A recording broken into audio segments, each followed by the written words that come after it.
They never told you the real secret, not the books, not the seminars, not the well-meaning people who gave you advice about hard work and persistence and believing in yourself.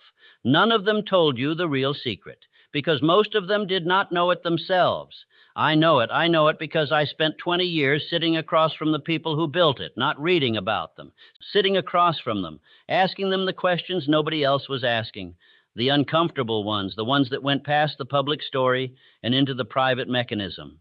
And I want to tell you what I found. The wealthy mind is not what you think it is. It is not smarter. It is not luckier. It is not better connected or more disciplined or more deserving of what it has accumulated. It is differently programmed, and the programming is not mysterious. It is not reserved for a particular class of person or a particular set of circumstances. It is specific. It is learnable. And once you understand it, not as an abstraction, but as a mechanism, the way an engineer understands what produces a result, it becomes available to any mind willing to install it deliberately. That is what I am going to do with you today, not motivate you, not encourage you with words that feel good for an hour and disappear by morning. I am going to explain the mechanism. I am going to show you exactly what runs inside a wealthy mind that does not run inside a mind producing ordinary results. And I am going to give you the specific instruction for installing each component in your own mind. Starting today, stay with me. What I am about to describe is the thing I found behind every fortune I ever studied, and I studied 500 of them across 20 years, from the inside. Let me start with a question. I want you to answer it honestly, not with the answer that sounds correct, with the answer that is true. Think about the last time you had a genuine opportunity, something that arrived and asked, quietly or loudly, for you to move toward it. What did you feel? For most people, the honest answer is not excitement, not confidence, not the settled certainty of someone who expected this moment and is ready for it. The honest answer is fear, followed immediately by reason, the specific, logical, entirely convincing set of reasons why this particular moment is not the right moment, why the timing is wrong, why you are not quite ready, why the risk outweighs the reward, and those reasons feel like wisdom. That is the most dangerous thing about them. They feel like the careful thinking of a rational person who has examined the situation and reached a sound conclusion. They feel responsible. They feel measured. They feel like the kind of thinking that protects you from foolish decisions. They are not wisdom. They are the poverty psychology in its most sophisticated form. Andrew Carnegie said something to me in our second year of conversation that I have been teaching ever since. He said this, and I want you to hear every word. He said, Hill, the mind of the poor man and the mind of the rich man are presented with the same opportunities. The difference is not what they see. It is what they do with what they see. The poor mind looks for reasons the opportunity will fail. The wealthy mind looks for reasons it will succeed. And both minds find exactly what they are looking for. Both minds find exactly what they are looking for. That sentence contains the whole psychology, the whole difference, the whole explanation for why two people of equal intelligence, equal effort, equal circumstance can stand before the same door and produce completely different outcomes. One mind is programmed to find failure. One is programmed to find success. And they both succeed at finding precisely what they were programmed to find. The question is, which program is running in you right now? And the more important question, which I will answer before this conversation ends, is whether you can change it. You can. I say that with complete certainty. I have seen it done 500 times. Now I want to address something before we go further, because I can feel the objection forming. I have felt it in every room I have ever stood in. The same objection, wearing slightly different clothes each time. The objection says, Mr. Hill, you are describing Carnegie and Ford and Edison, exceptional men, men of exceptional circumstances. This does not necessarily apply to a person in my position.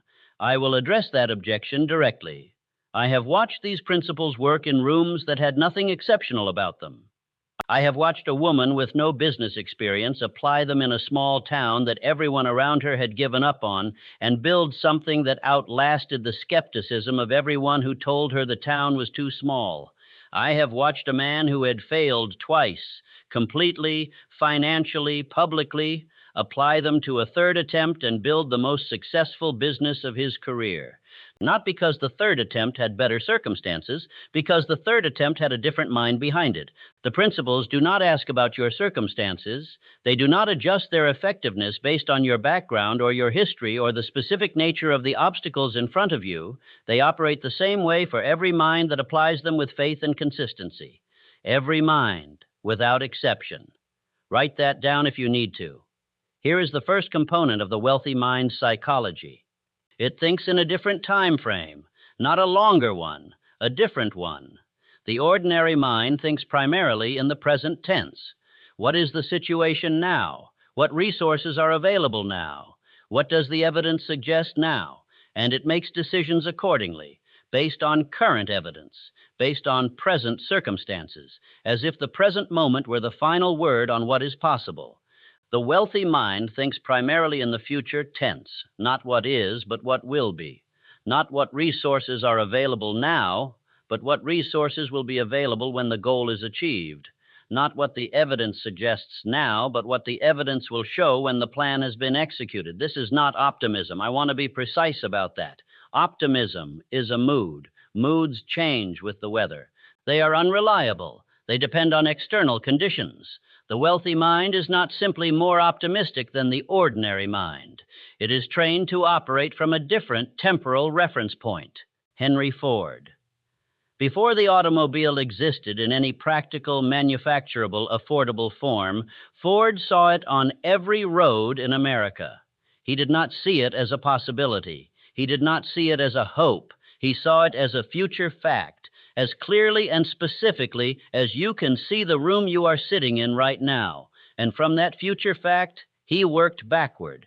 What needed to be true for that future to exist? What steps in what order would produce it? What knowledge was missing?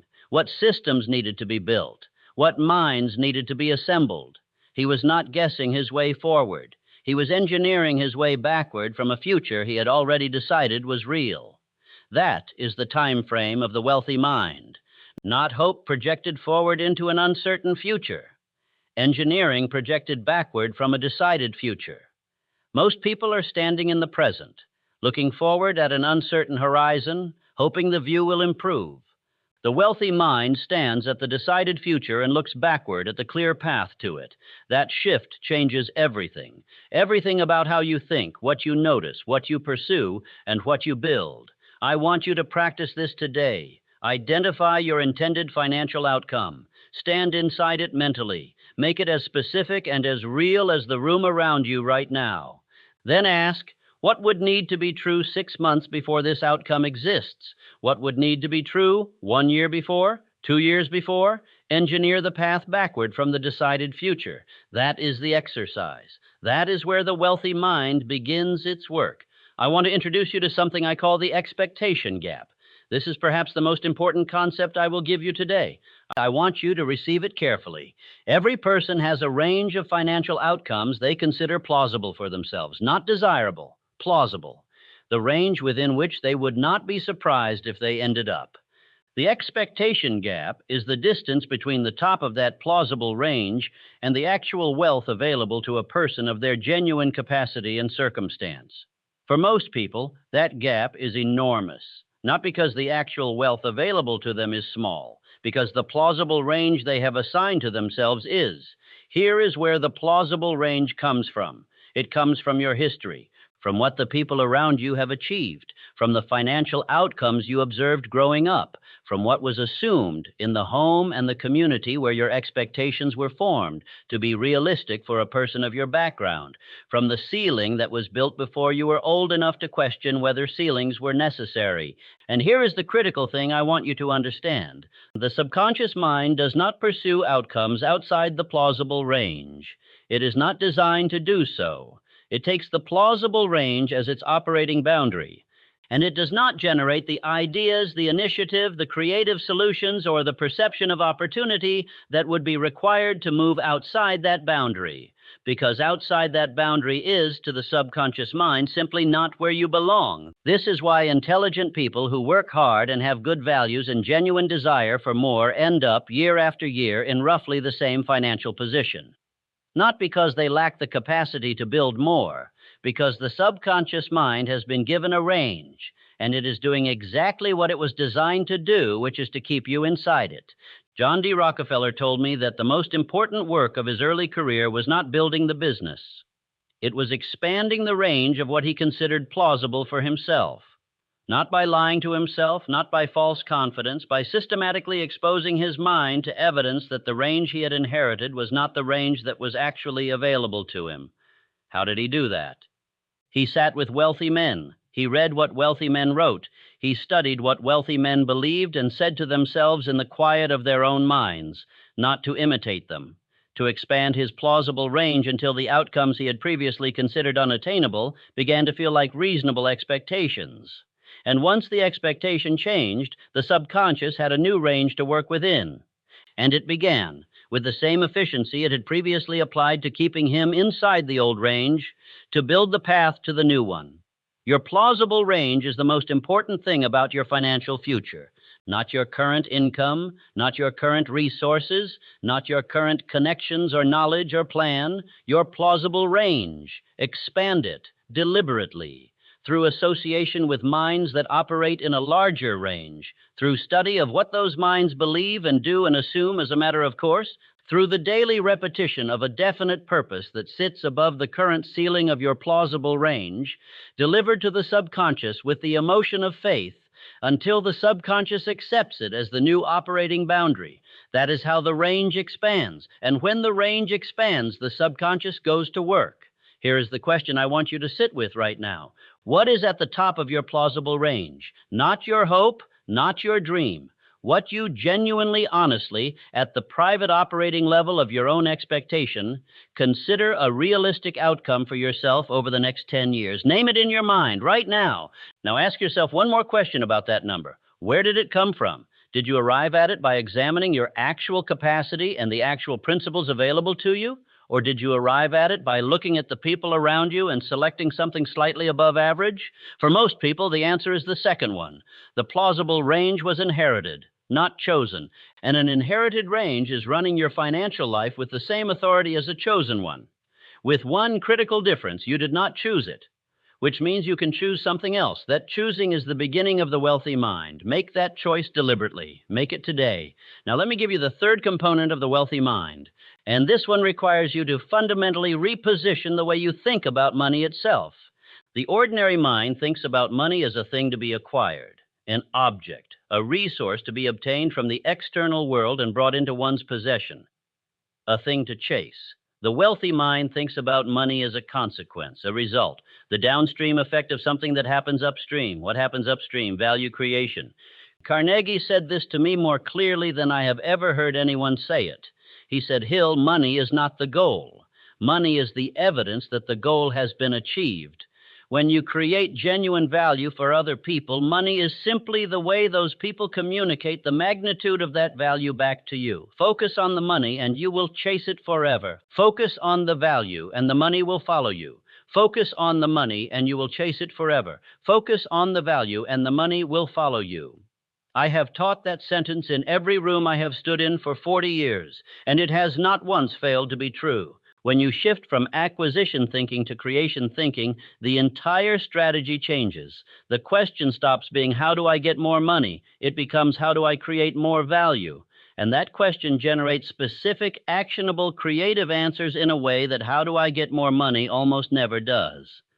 The wealthy minds I studied were, without exception, obsessed with value creation, with building something that genuinely served someone, with solving problems that genuinely needed solving, with producing results that the market would honestly reward because the results were honestly worth rewarding. The money was the score, not the game.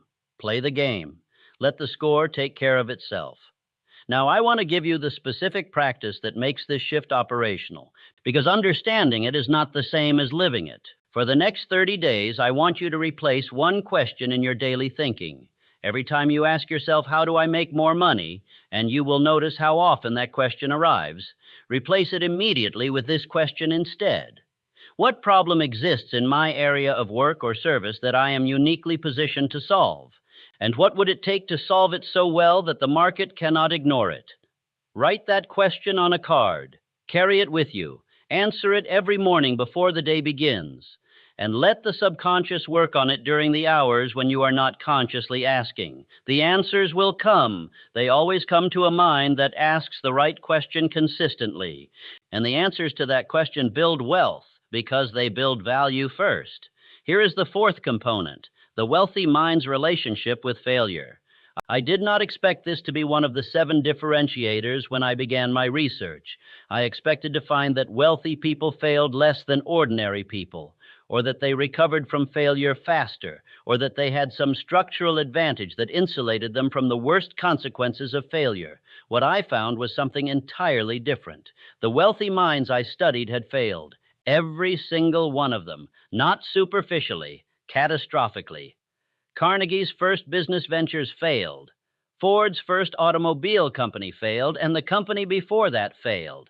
Edison failed over 1,000 times before the light bulb worked. Rockefeller faced complete financial ruin in his early 20s. The failures were not smaller than the failures of people who stayed poor. In many cases, they were larger. What was different was not the scale of the failure. What was different was what the wealthy mind did with it. The ordinary mind uses failure as evidence, evidence that the goal was wrong, that the person was wrong, that the attempt should not be repeated. The failure becomes a fact about the world. This does not work for people like me, and that fact governs subsequent behavior by making certain attempts feel pre-confirmed as futile. The wealthy mind uses failure as information. Information about what specifically did not work, about what the next attempt needs to do differently, about what the failure taught that success would never have provided. Edison said this directly. He had not failed 10,000 times. He had found 10,000 ways that would not work. And every one of those 10,000 ways that would not work narrowed the field of remaining possibilities until the one way that would work became findable. That is not a philosophical reframing. That is a specific, practical, repeatable mental discipline. After every failure, ask one question, not why did this fail? What did this teach me about what works? Write the answer, then build the next attempt on the knowledge the failure produced. The wealthy mind does not fail its way to success despite the failures. It fails its way to success because of them. The failures are not obstacles, they are the curriculum. Every failure is paying you an information.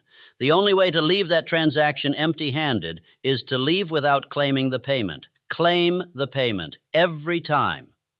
The fifth component of the wealthy mind psychology is the one that surprised me most in 20 years of research. The wealthy mind has a specific relationship with discomfort, not with difficulty in general, with the specific signal of discomfort that arrives when you are working at the edge of your current capacity. The ordinary mind treats that signal as a reason to retreat, to return to the familiar, to go back inside the boundary of what is already known and manageable. The wealthy mind has trained itself to read that signal entirely differently. Thomas Edison articulated this more clearly than any person I have ever interviewed. He said, "Hill, when I am comfortable, I become suspicious. Comfort means I am inside the boundaries of what I already know how to do, and nothing worth building lives inside those boundaries. The discomfort of working at the edge of my current capacity is how I know I am building something, rather than simply maintaining something. The discomfort is how I know I am building something rather than just maintaining something." Think about the implications of that sentence. Every time you feel the discomfort of working at the edge of your current capacity, you are receiving the same signal Edison received, the signal that says you are in the right place. This is where the growth is. This is where the building happens. Continue. The wealthy mind has trained itself to continue. The ordinary mind has trained itself to retreat, and the training can be reversed. Start small. Every day, choose one thing slightly beyond your current comfort. Make the call you have been avoiding. Submit the work you have been perfecting. Start the project you have been planning. Have the conversation you have been managing around. Small daily discomfort builds the tolerance that eventually sustains large, sustained discomfort. And the large, sustained discomfort is what builds everything worth having. Do not wait until you are ready for the large discomfort. Begin today with the small one. The sixth component of the wealthy mind's psychology is the one most likely to create resistance. I'm going to say it directly. and I ask you to stay with me through the natural resistance before you decide whether it is true. The wealthy mind thinks about other people's wealth differently than the ordinary mind does. The ordinary mind responds to other people's success with comparison, with the involuntary calculation that measures its own position against theirs and finds itself lacking. And from that comparison generates one of two responses, either resentment, they have what I do not have, and this is somehow unfair, or discouragement, they have what I do not have, and this proves I cannot have it. Both responses are the poverty psychology expressing itself. Wealth is not a fixed quantity divided among participants in an economy. It is created. Carnegie's wealth did not come at the expense of anyone else's poverty. It came from the creation of steel infrastructure that built a nation and created value for millions of people who had not previously had access to that value. When the ordinary mind sees someone else's wealth, it sees evidence of a limited supply that another person has already claimed. The wealthy mind sees evidence of what is possible, evidence that the principles work, evidence that the path exists and has been walked before. Every time you notice the comparison response, every time you feel the involuntary resentment or discouragement at another person's success, ask yourself one question. What does their success prove is possible? Not for them specifically, for anyone who applies the same principles with the same consistency. Their success is not your obstacle, it is your evidence, and evidence is worth considerably more than comparison. I want to give you a specific practice for this as well.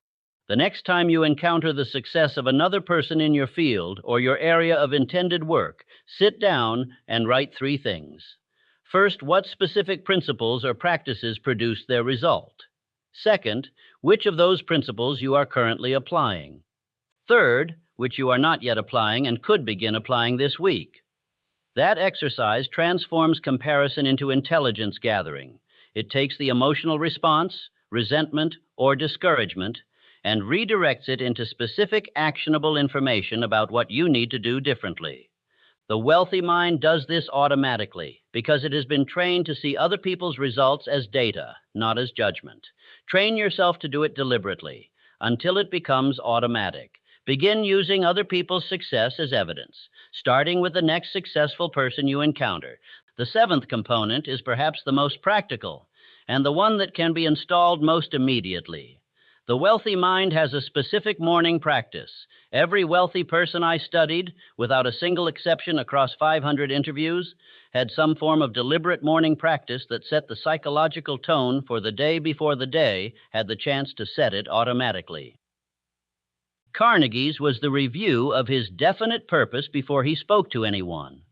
Ford's was the period of quiet reflection he gave himself before the operational demands of the day began.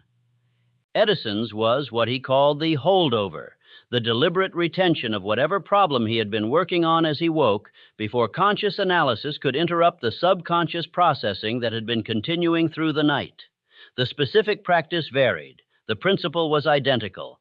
The world will program your mind every morning if you let it. The news will program it. The demands of others will program it. The accumulated weight of yesterday's unresolved concerns will program it. And the programming the world applies by default is not the programming that builds wealth. It is the programming that maintains whatever already exists. If you do not deliberately set the psychological tone of your day before the day begins, the day sets it for you, and the day sets it in the direction of the existing program, which is the program you inherited, which is the poverty psychology, 5 minutes before anything else. Read your definite purpose aloud. Feel the emotion of faith, not hope, faith. The felt conviction of someone who has already decided. Construct the vision of your intended result with as much specific detail as you can hold for 60 seconds. Then carry that state into whatever the day requires. 5 minutes, every morning, without negotiation. This is not a ritual.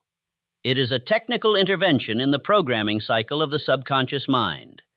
The morning window, the period of maximum subconscious receptivity that exists in the 30 minutes after waking, is the most valuable programming opportunity in your day. Every wealthy mind I studied used it deliberately. Every ordinary mind let it pass by default. Use the window. Every morning, starting tomorrow. And here is what I want to add to the morning practice that most people who teach a version of this leave out: the evening counterpart. Every evening before sleep, the subconscious enters its second window of maximum receptivity. The conscious mind begins to quiet. The critical faculty that filters incoming information begins to relax. And what is present in the mind at that moment goes directly into the subconscious without the resistance that the fully awake conscious mind creates. Most people fill that window with the news of the day, with whatever they were watching or reading or worried about, with the accumulated residue of the day's problems, which the subconscious then processes through the night and returns to them in the morning as the first thought. Carnegie filled it with his definite purpose, read again, spoken aloud, felt with the emotion of faith. Then he slept. And the subconscious worked on the definite purpose through the 8 hours that followed, morning and evening, the two windows, both used deliberately. That is the complete morning and evening practice, 10 minutes total. The 10 most important minutes of your day for the programming of the mind that produces your results. Now I want to address something directly, because I have been teaching this material for the better part of 5 decades, and I know what is forming in the back of your mind right now. You have heard something like this before, some version of it. Think and grow rich, positive thinking, mind over matter, and you tried some version of it, and it did not produce what was promised, and you are sitting with the specific skepticism of someone who has been disappointed by a version of this before. I respect that skepticism, and I want to address it with precision. Here is why most people fail when they attempt to apply these principles. They apply them to the conscious mind. They read the definite purpose consciously. They think about wealth consciously. They try to convince themselves, through argument and evidence and repetition, that they deserve more and that more is possible. But the poverty psychology does not live in the conscious mind. It lives in the subconscious. And the conscious mind cannot argue its way into the subconscious. The subconscious does not respond to argument. It responds to repetition, to emotion, to the specific combination of a clearly stated outcome delivered with the felt conviction of faith, repeated consistently enough that the subconscious accepts it as the new operating program. The people who try this and fail are using conscious tools to address a subconscious problem. It is like trying to fix a machine's programming by explaining to it why the current program is incorrect. The machine does not process your explanation. It runs whatever code it has been given. To change the code, you must use the subconscious's own language, repetition, emotion, vivid imagery, consistent exposure. The morning and evening practice I described is not about convincing yourself. It is about installing a new program through the only door the subconscious will open. Use the right tools on the right part of the mind, and the results will follow with the same certainty that the wrong tools on the right part of the mind have always failed to produce. Let me come now to the most important thing I have to say, the thing I build every conversation toward, the thing Carnegie said to me that I believe is the most important sentence I have heard spoken about wealth in 46 years of this work. I had been studying him for 3 years at that point. I had sat with him through dozens of conversations. I had asked him hundreds of questions. And one afternoon, toward the end of a very long session, I said to him, "Mr. Carnegie, if you had to reduce everything you know about building wealth to a single principle, what would it be?" He was quiet for longer than I expected, long enough that I wondered whether the question had struck him as too simple to deserve a quick response, or too complex to answer briefly. Then he said, "Hill, every wealthy mind I have ever known had one thing in common that had nothing to do with money. They had decided, completely and irrevocably decided, not that they wanted to be wealthy, not that they hoped to be wealthy, not that they were going to try to be wealthy. They had decided that they were, already, in their minds, before the evidence existed, before the circumstances supported it, before anyone else believed it was possible. They had decided. And the rest was simply the work of making the external world match the internal decision. The rest was simply the work of making the external world match the internal decision. I have sat with that sentence for more than 40 years, and I have found it to be true in every case I have studied. The decision precedes the reality, not the hope, not the wish, not the intention. The decision is not a feeling. It is not confidence that arrives as a mood. It is not optimism that rises and falls with external circumstances. It is a specific act of the will, a commitment made to the subconscious, an instruction delivered with such clarity and emotional certainty that the subconscious accepts it as the operating program and begins immediately without pause, without waiting for circumstances to improve, to build the path toward it. You do not need the path before you decide. The decision is what generates the path. Decide today. Not that you will try, not that you hope to, that you will, that you are, that the wealthy mind you intend to build is already being built. Starting in this conversation, starting with the decision you are making right now, the external world will catch up to the internal decision. It always does. For the people who decide, here is what I am asking you to do when this conversation ends. Tonight, before you sleep, write one paragraph on paper, in your own handwriting, not on a device, in your own hand. The paragraph describes the specific financial outcome you have decided to build, not hope to build. Decided. It names the specific amount, the specific date, the specific means by which it will be created, and it ends with a statement not of hope, but of expectation. I expect this. I am building toward this. This is what I have decided. Read it aloud, tonight, before sleep, into the second window of maximum subconscious receptivity. Tomorrow morning, read it again. Before anything else, with the emotion of faith, with the felt conviction of someone who has already decided and is now simply doing the work. Then ask yourself the value creation question. What problem am I uniquely positioned to solve this week? What would it take to solve it so well that the market cannot ignore it? Then carry those two things, the decided outcome and the value creation question, into everything the day requires. Do this every day for 30 days. At the end of 30 days, examine your thinking, not your circumstances, your thinking. Notice what you are noticing that you were not noticing before. Notice what seems possible that did not seem possible before.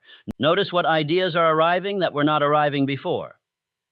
Notice how you are reading the success of other people around you, whether it is beginning to feel like evidence rather than comparison. The circumstances will begin to shift after the thinking shifts. Always in that order, never the other way around. The thinking first, the circumstances second. Always. I spent 46 years studying the wealthy mind. I spoke to 500 people who had built it. I watched it work. I watched it fail when the practice was abandoned. I watched it rebuild when the practice was resumed. I watched it work for men and women in every industry and every circumstance and every decade of the last half century. And I have arrived at this conclusion, not as an opinion, as the result of the most rigorous research I know how to conduct. The wealthy mind is not a gift. It is not an inheritance. It is not the product of circumstances that happen to line up in someone's favor. It is a construction, built deliberately, one principle at a time, one morning and evening at a time, one decision made and kept, repeated until the subconscious accepts it as the operating truth. The construction is available to you. The tools are in this conversation. 7 components. The different time frame. The expanded plausible range. The creation focus rather than the acquisition focus. The failure as curriculum rather than evidence. The correct relationship with discomfort. The reading of other people's success as evidence rather than comparison. And the morning and evening practice that installs all 6 of the others at the subconscious level where they actually produce results. 7 components, none of them requiring exceptional circumstances, all of them requiring only the decision to apply them. The decision to build is the only thing that has ever separated the mind that builds wealth from the mind that produces ordinary results. Go inside your own mind. Know what is running there. Replace what should not be there with what the wealthy mind has always carried. And above all, make the complete, irrevocable, subconsciously installed decision that wealth is not something you are hoping for. It is something you have decided. Make that decision now, not tomorrow. Not after this conversation ends and the feeling fades. Now, in this moment, while the conviction of what I have said is still present in the room, the external world is waiting to catch up to it. It always does. Make the decision and then do the work. That is all it has ever required.